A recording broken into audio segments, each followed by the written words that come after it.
learn Pizer means.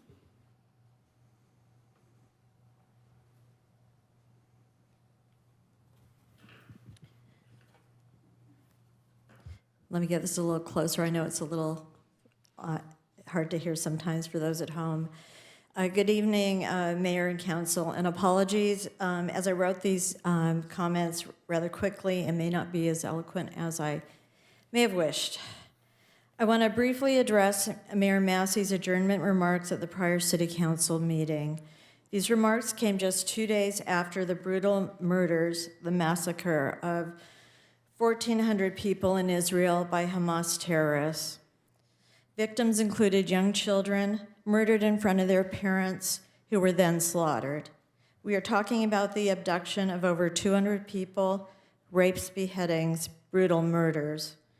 In his remarks, the mayor, while acknowledging that his colleagues, rightly so, spoke to the horror of these events, went on to quickly equate this act of terrorism with loss of human lives due to a series of natural disasters around the world in Turkey, Afghanistan, Libya. To quote, "We won't be having a moment of silence for these natural disasters.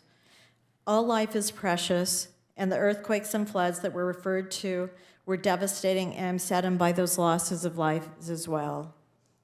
But it is so very, very wrong to conflate these natural disasters with intentional human evil.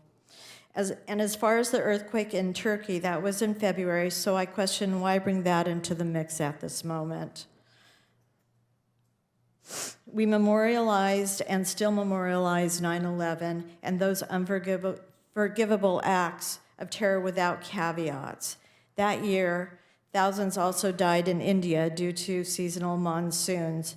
Tragic, but also not the same. I was not sure what point the mayor was trying to make.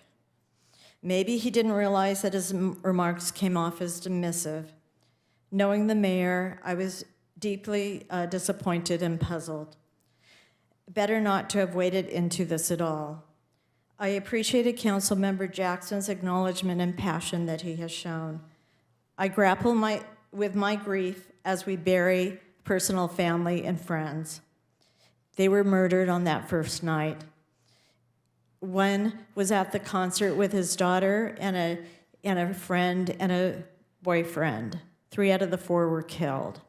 First the children and then the father. I also cry with my beautiful Muslim and Jewish friends who are most acutely feeling this pain. I know many interdenominational couples, and we're all trying to figure this out. I ask for thoughtful reflection, and as we don't have much time left in my remarks, I request a moment of silence to remember those who were murdered by Hamas and to pray for the people of Palestine and Gaza who are also tragic victims as well. I pray for a better way forward for both Palestinians and Israelis and for the world. And as a member of an interfaith coalition said tonight, peace has to be the end goal. Thank you.